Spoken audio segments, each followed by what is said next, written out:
एक स्टूडेंट की ईमेल आई हुई थी एंग्जाइटी के बारे में।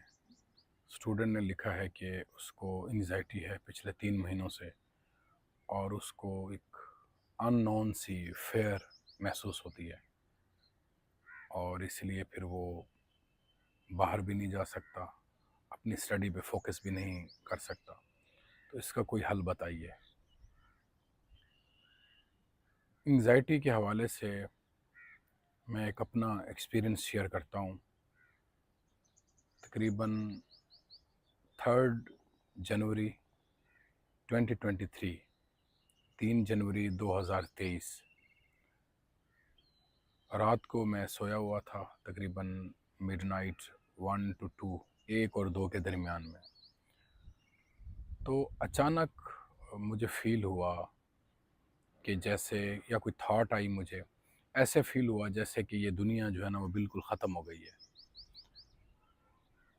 तो फिर मैं बेड पे सोया हुआ था, फिर बेड से मैं उठा और फिर मैं उठ के बेडरूम को मैंने क्रॉस किया। उसके बाद टीवी लॉन्च था, उसको क्रॉस करके मैं बाहर सहन में गया, ये कंफर्म करने कि वाकई ये दुनिया ख़त्म हो गई है या कुछ मुझे नज़र आता है इर्द गिर्द। तो मैंने जो ही मैं बाहर गया सहन में, तो मैंने आसमान की तरफ देखा और आसमान की तरफ देख के मुझे फ़ील हुआ कि आसमान भी है, इर्द गिर्द दीवारें, चीज़ें, ये सारी मौजूद हैं। तो फिर मैं उस वक्त थोड़ा मुझे फिर यकीन हुआ कि कोई दुनिया ख़त्म नहीं हुई। फिर मैं वापस आके अपने बेडरूम में आके मैं सो गया। ये पूरा ड्यूरेशन लेस देन 1 मिनट का होगा, मेरे ड्रीम देखने से लेके सहन तक जाने तक, और सहन में भी ऑब्जर्वेशन करने तक कि भी आसमान भी मौजूद है, दीवारें भी हैं। तो फिर मैं वापस आके सो गया। सुबह मैं उठा तो मुझे कोई उस ड्रीम के बारे में या उस थॉट के बारे में कोई ख्याल नहीं था मुझे। फिर इस तरह हुआ कि मैं तकरीबन दिन के 11 साढ़े 11 बजे जब यूनिवर्सिटी गया, तो मुझे हल्का हल्का फील हो रहा था जैसे अननोन सी फेयर, हल्की हल्की अननोन फेयर की थॉट आ रही थी। तो मैंने अपने एक कुलीग हैं जो साइकोलॉजी पढ़ाते थे, उनको मैंने ये बताया कि इस तरह रात हुआ है मेरे साथ। तो उन्होंने मुझे कहा कि ये एंग्जाइटी का अटैक है, ये पैनिक अटैक है एंग्जाइटी का। तो फिर ये कंडीशन थी कि हम हॉल में, जो फैकल्टी हॉल है, वहाँ बैठे हुए थे, तो मुझसे ना बैठा नहीं जा रहा था। मुझे ऐसे फील हो रहा था जैसे जो छत है, रूफ़ है, वो ऐसे मेरे ऊपर आ रही है। मुझे घुटन सी महसूस होने लगी। फिर मैंने उसे कहा ऊपर चलते हैं, छत पे, मतलब रूफ टॉप पे चलते हैं। फिर हम छत के ऊपर चले गए, खुली फ़िज़ा थी वहाँ, वहाँ थोड़ा सा मुझे अच्छा फ़ील हुआ। बहरहाल वहाँ से जो एंग्जाइटी या जो पैनिक फ़ियर है, अननोन फ़ियर, और थोड़ा-सा बॉडी का भी शिवरिंग करना, ये स्टार्ट हो गया। तो मैंने फिर महसूस किया कि मुझे कुछ प्रॉब्लम नज़र आ रहा है। फिर मैंने कोई दोपहर को 3 बजे जाना था, एक एग्ज़ाम ड्यूटी थी मेरी। वो यूनिवर्सिटी के कैंपस से उसका फ़ासला था दूसरे कैंपस का तकरीबन कोई 3-4 किलोमीटर। तो वो मुझे बहुत बहुत ज़्यादा लग रहा था कि मैं कैसे जाऊँगा, फ़ियर मुझे आ रही थी। ख़ैर मैं वहाँ गया, वहाँ पहुँच के मैंने फ़ोन पे 1-2 दोस्त थे, उनको मैंने बताया कि इस तरह मैं इस कंडीशन से गुज़र रहा हूँ, तो आपको पता होना चाहिए कि मेरी जो साइकोलॉजिकल कंडीशन है वो ये है, एंग्ज़ायटी के हवाले से। फ़ैमिली भी मेरी पीछे गई हुई थी गाँव। तो मैं वापस आके फिर रात को मैंने फ़ैमिली को, वाइफ़ को भी बताया, और फिर वो फ़ियर थोड़ी बढ़ने लगी। उसमें सिम्पटम्स क्या थे? सिम्पटम्स ये थे, एक तो अननोन फ़ियर थी, नंबर 2 मेरा जो सर था वो बहुत भारी हो गया था, और जो भी थॉट आती थी फ़ियर की वो रहती थी। उसको जितना भी मैं डिस्ट्रैक्ट करता था वो मेरे माइंड में ही रहती थी, और सर भारी, और इसी तरह फिर जब वो थॉट आती थी फ़ियर की, तो मेरी जो हार्ट बीट है वो भी तेज़ होती थी और बॉडी भी शिवरिंग, काँपने लगती थी। तो बॉडी में भी वो फ़ील होती थी, जो वो फ़ियर वाली थॉट है। तो फ़ियर माइंड से लेके बॉडी तक उसकी फ़ीलिंग महसूस होती थी।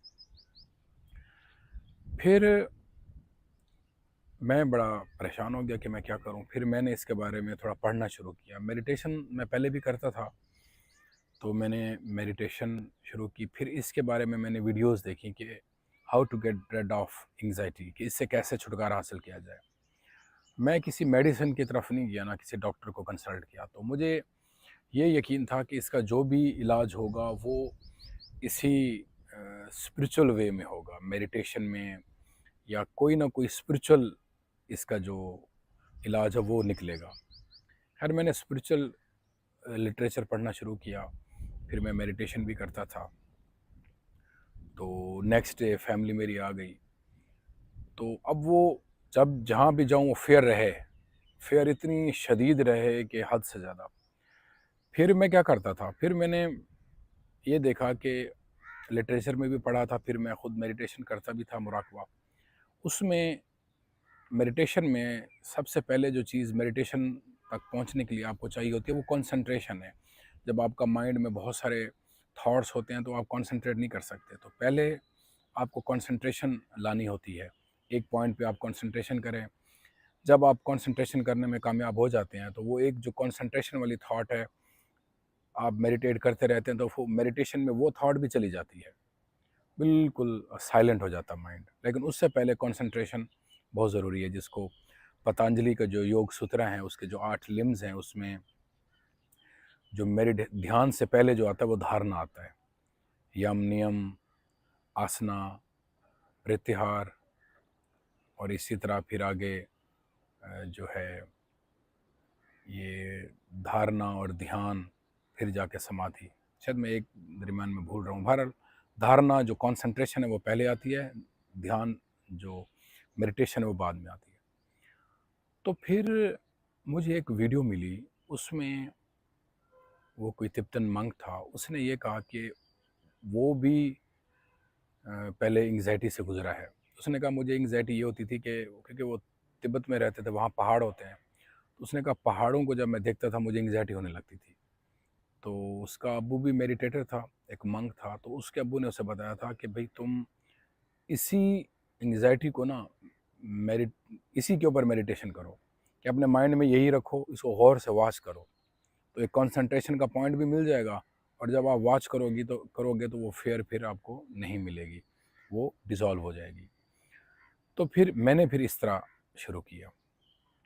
मैंने फिर जब बहुत ज़्यादा सिवियर किस्म की फियर वाली थॉट आती थी, तो मैं उस वक्त उसी थॉट पे मेडिटेशन करता था। मैं ज़्यादा म्यूज़िक का सहारा, इंस्ट्रूमेंटल म्यूज़िक का सहारा लेता था, कि वो उसके हेडफोन लगा लेता था, वो चलती रहती थी म्यूज़िक। तो या फिर ऐसे ऐसे बैठ के जब वो फेयर की थॉट आती थी उसको मैं वॉच करता था, उसको बिल्कुल देखता था ऐसे, जैसे जब उसको देखता डर भी महसूस होता था, लेकिन मैंने हिम्मत करके उसको देखना शुरू किया। जब मैं उसको देखता था तो कुछ सेकंड, 2 3 4 सेकंड के बाद ना वो फेयर वाली थॉट डिसॉल्व हो जाती थी। फिर मुझे थोड़ा सा सुकून आता था। माइंड जो मेरा है, जो बहुत भारीपन महसूस होता था, वो बिल्कुल हल्का हो जाता था। तो मैंने फिर इस तरह करना स्टार्ट कर दिया। एक तो मैंने ये किया। दूसरा मैंने ये किया कि मैंने कहा अब हर वक्त जब भी ये थॉट आती है मुझे मेडिटेशन करनी पड़ती है, 5 मिनट 10 मिनट बैठ के, तो इसका कोई और हल भी होना चाहिए। फिर मैंने स्टडी की, लिटरेचर, स्पिरिचुअल लिटरेचर। उसमें फिर माइंडफुलनेस के बारे में मैंने पढ़ा, कि अगर आप हर वक्त अवेयर रहें तो समझे आप मेडिटेशन कर रहे हैं, कोई भी काम कर रहे हैं, बिल्कुल अवेयर हो कि आप उसी काम के बारे में सोचें।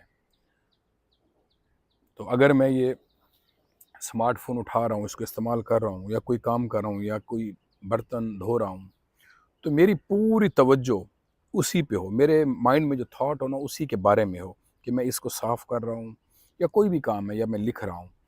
जब भी माइंड इधर-उधर जाए दूसरी थॉट्स पे, जैसे एंग्ज़ायटी की थॉट्स हैं या फेयर की, तो वापस उसको उस काम पे लेके आना चाहिए। तो मैंने ये करना शुरू कर दिया। मैं फिर इस तरह करता था, जो भी काम करता था उस पे पूरा मैं अवेयर होके माइंडफुलनेस के साथ करता था। अच्छा, कुछ दिन करने के बाद 3 जनवरी 2023 को एंग्जायटी हुई थी। तो 5, 6, 8, 10, 12 दिन के बाद मैंने फ़ील किया कि जब मैं अवेयर होके कोई काम करता हूँ माइंडफुलनेस से, तो जब मैं काम कर रहा होता हूँ, काम करने वाला और जो विटनेस है, जो मैं वॉच कर रहा हूँ, इनमें ना सेपरेशन हो जाती थी। ऐसे लगता था कि ये जो काम है, ये एक बॉडी कर रही है, मैं ऐसे वॉच कर रहा हूँ। तो ये मुझे 10-12 दिन के बाद ना ये मुझे फ़ील होना शुरू हुआ, और ये एक अच्छी इनसाइट थी। फिर इसी तरह फिर मुझ में कंपैशन आना शुरू हुआ, क्योंकि मैं फिर काइंडनेस से पेश आता था अपने इर्द-गिर्द घर वालों से, दोस्तों से। फिर इस किस्म की थॉट्स आना शुरू हुई, कंपैशन की, काइंडनेस की। फिर मुख्तलिफ़ लोगों से जिनको मैं जानता था, पाकिस्तान या पाकिस्तान से बाहर, जो मेडिटेटर हैं, जो रिलीजियस लोग हैं, जो स्पिरिचुअल लोग हैं, उनसे फिर मैंने कंसल्ट किया। उन्होंने मुझे भी यही इसका हल बताया कि भई आप कुछ एक्सरसाइज़ेज़ थी ब्रीथिंग की, और कुछ ये मेडिटेशन थी। तो अब इसमें एक तो जो इसके सिम्पटम्स क्या होते हैं एंग्ज़ायटी के, ये होते हैं कि आपको अननोन फ़ियर आती है। पता नहीं होता आपको, कि वो पिन पॉइंट नहीं होती फ़ियर, ये नहीं कि डेथ की फ़ियर आ रही है, नहीं। अननोन सी फ़ियर खड़ी रहती है, हर काम में। तो आपको छोटा-सा काम भी पहाड़ लगने लगता है। दूसरे नंबर पे फिर आप कोई अगर थॉट आ जाती है फ़ियर वाली, वो स्टक हो जाती है। तो अगर कोई जेलसी की थॉट आ गई है, आप किसी से हसद कर रहे हैं, तो वो स्टक हो जाएगी। फिर बंदा कहेगा कि हम उससे जान छुड़वाएँ, लेकिन उससे बंदा जान नहीं छुड़वा सकता। तो ये भी एक स्ट्रेंज किस्म की कंडीशन होती है। तो फिर एक तो ये सिम्पटम्स हैं। अब इसमें जो सबसे पहले इंसान को करना चाहिए, वो अगर कोई फ़ील कर रहा है एंग्ज़ायटी, तो उस वक़्त डिफ़िकल्ट होता है कि कोई मेडिटेट करे। तो आप सबसे पहले अगर चाहते हैं वो थॉट चली जाए, वो थॉट ऐसे आएगी और ऐसे चली जाए, तो आप फ़ौरन अपनी ब्रीदिंग को देखें। ऐसे बैठ जाएँ, जहाँ भी बैठे हुए हैं, ऑफ़िस में हैं, घर में हैं, सो रहे हैं, खड़े हुए हैं, आप ब्रीदिंग पे गौर करें। इनहेल और एक्सहेल पे, कि आप साँस ले रहे हैं, आप साँस छोड़ रहे हैं। इन्हेलेशन और एक्सहेलेशन पे आपकी तवज्जो होनी चाहिए। उसका सबसे बड़ा फ़ायदा ये होगा, वो जो थॉट है ना 1, 2, 3 सेकंड के बाद चली जाएगी, वो फ़ियर वाली थॉट। क्योंकि थॉट का ओरिजिन और साँस का ओरिजिन सेम है। जब आप साँस पे पूरी अटेंशन लगाएँगे, तो थॉट नहीं बनेगी, वो प्रोड्यूस ही नहीं होगी। थोड़ा-सा पहले मुश्किल लगता है, लेकिन आपने फ़ौरी जो रेस्क्यू है वो यही है। आपने फ़ौरन अपने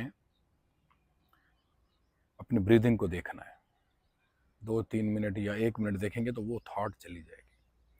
ये तो शॉर्ट एक सॉल्यूशन है, लेकिन लॉन्ग टर्म सॉल्यूशन ये है कि एक मेडिटेशन, दूसरा माइंडफुलनेस। अच्छा जी, फिर मैं माइंडफुलनेस करता रहा, मेडिटेशन भी। फिर 18th ऑफ फरवरी 2023 को मुझे एक यूनिक एक्सपीरियंस हुआ। जब मैं सुबह उठा तो मेरा माइंड बिल्कुल खाली था, थॉटलेस। पहले तो मैं प्रैक्टिस करता था, अगर कोई थॉट आती है फिर मैं ब्रीदिंग को देखता था, या मेडिटेशन करता था, या अवेयरनेस से, माइंडफुलनेस से काम करता था। लेकिन उस वक़्त ऐसे हुआ कि कोई भी थॉट नहीं थी, बिल्कुल माइंड साइलेंट। तो मैं बड़ा हैरान हुआ कि ये कौन-सी स्टेट है? कोई थॉट ना आए। मैं कोशिश भी करूँ थॉट आने की, ना नहीं आती थी।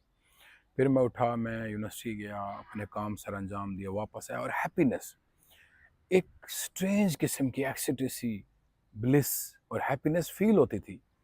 कंपैशन, लव, काइंडनेस, ये सारी चीज़ें फ़ील होती थी। और ये महसूस कैसे होता था? ऐसे होता था जैसे ये आसमान, ये ज़मीन, ये ट्रीज़, ये सारी चीज़ें, ये लोग और मैं सब एक हैं। ये नहीं है, कोई डिफरेंट नहीं है, मैं इनसे सेपरेट नहीं हूँ, हम एक ही हैं। जैसे एक एक बर्तन में सारी चीज़ें रखी होती हैं, तो वो बर्तन का हिस्सा हो जाती हैं। तो ऐसे फ़ील हो रहा था। या जैसे आप दूर से पहाड़ देखते हैं, तो आपको पहाड़ ऐसे लगते हैं जैसे ये आसमान के साथ चिपटे हुए हों, लगे हुए हों। तो इसी तरह फ़ील होता है कि वननेस जो है ना वो जेन्युइनली फ़ील होती है। उसको वर्ड्स में बंदा नहीं बता सकता। मैं कोशिश तो कर रहा हूँ कि वर्ड्स में बताऊँ, लेकिन वो डिफ़िकल्ट है वर्ड्स में बताना। तो 18th ऑफ फ़रवरी 18 फ़रवरी 2023 से लेके 23rd ऑफ फ़रवरी 2023 तक ये 5-6 दिन ये स्पेल रहा, ये एपिसोड रहा। बिल्कुल। अच्छा, उसमें ये था, मैंने एक एक्सपेरिमेंट उसमें ये किया था। 2 दिन के बाद तकरीबन 20th फ़रवरी को मैं घर बैठा हुआ था, बच्चे मेरे बैठे हुए थे, तो मैंने अपनी बेटी से कहा कि मैं अपने बेटे का कहा कि इसको मैं इसके माइंड में ना, मेरे माइंड में तो थॉट है ही नहीं, इसके माइंड में मैं थॉट डालूँगा कि ये उठे और जाके पानी का गिलास भर के खुद भी पिए और मुझे भी पिलाए। ये उसको मैंने अलहदा कमरे में कहा कि मैं ये थॉट इसके माइंड में डालूँगा। उस वक़्त तो सर्दियाँ थी, इतना ज़्यादा बंदा पानी यूज़ भी नहीं करता। बहरहाल हम बैठे हुए थे सोफ़े के ऊपर, वो भी सामने दूसरे सोफ़े पे बैठा हुआ था आमने-सामने। क्योंकि मुझे पता था मेरा माइंड तो खाली था। मैंने थॉट जनरेट की। मैंने कहा कि अल्ली तुम उठो, उठ के जाके पानी पियो, पानी पी के एक गिलास मेरे लिए भी लाओ। तो एग्ज़ैक्टली विदिन अ मिनट वो उठा, उसने जाके पानी पिया। उसने वहाँ से आवाज़ दी कि पापा आपके लिए पानी लाऊँ मैं? मैंने कहा ले आओ। तो वो ले आया, तो मेरी बेटी हैरान हो गई, व्हाट इज़ दिस? तो मैं खुद बड़ा हैरान हुआ कि यार मैं तो, अब मैं जिसके माइंड में कुछ डालता हूँ वो हो जाता है। तो एक यही एक्सपेरिमेंट मैंने किया था। लेकिन मैं आपको बात बताऊँ, अब मैं ये समझता हूँ कि वो जो 5 दिन का एपिसोड था वो कैसे, उसको अब जैन बुद्धिज़्म में सतोरी भी कहते हैं, या आई डोंट नो, कोई कुंडलिनी अवेकनिंग भी कहते हैं। मुझे कोई पता नहीं है, मुझे एक्सपीरियंस का पता है।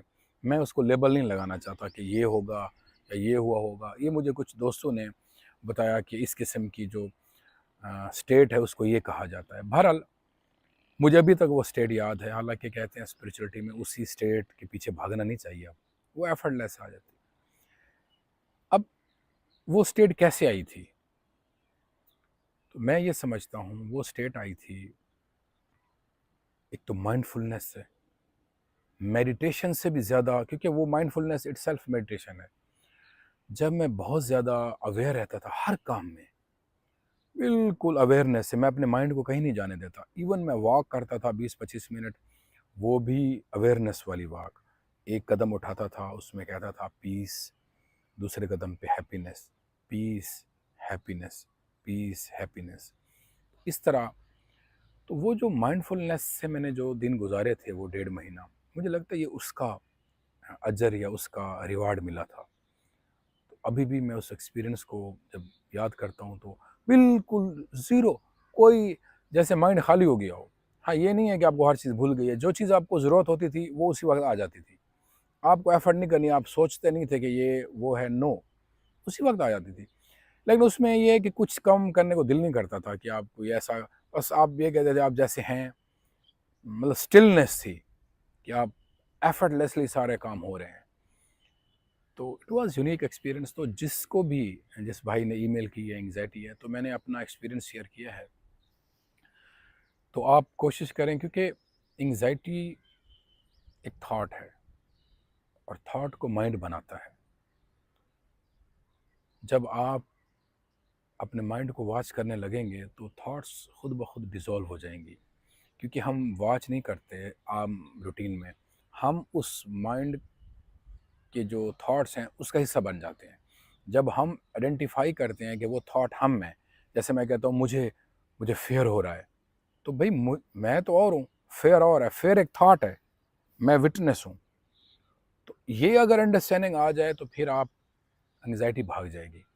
और कोशिश क्या करें, जब एंग्जाइटी की थॉट आए उसको वॉच क्या करें। जब आप उसको देखेंगे, वो एक तो अपनी टेरर खो देगी, it will lose its terror, intensity खो देगी, फिर वो डिज़ोल्व हो जाएगी।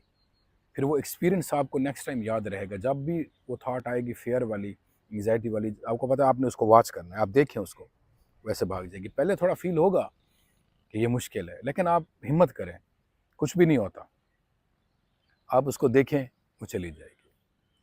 तो ये शॉर्ट से मैंने कहा बताऊँ आपको कि किस तरह एंग्जाइटी का एक्सपीरियंस मुझे हुआ, किस तरह उसको मैंने ओवरकम किया। अब अक्सर जो भी लोग मुझसे पूछते हैं जिनको एंग्जाइटी होती है, तो मैं उनको यही चीज़ बताता हूँ कि आप इस तरह कर सकते हैं। बहुत शुक्रिया।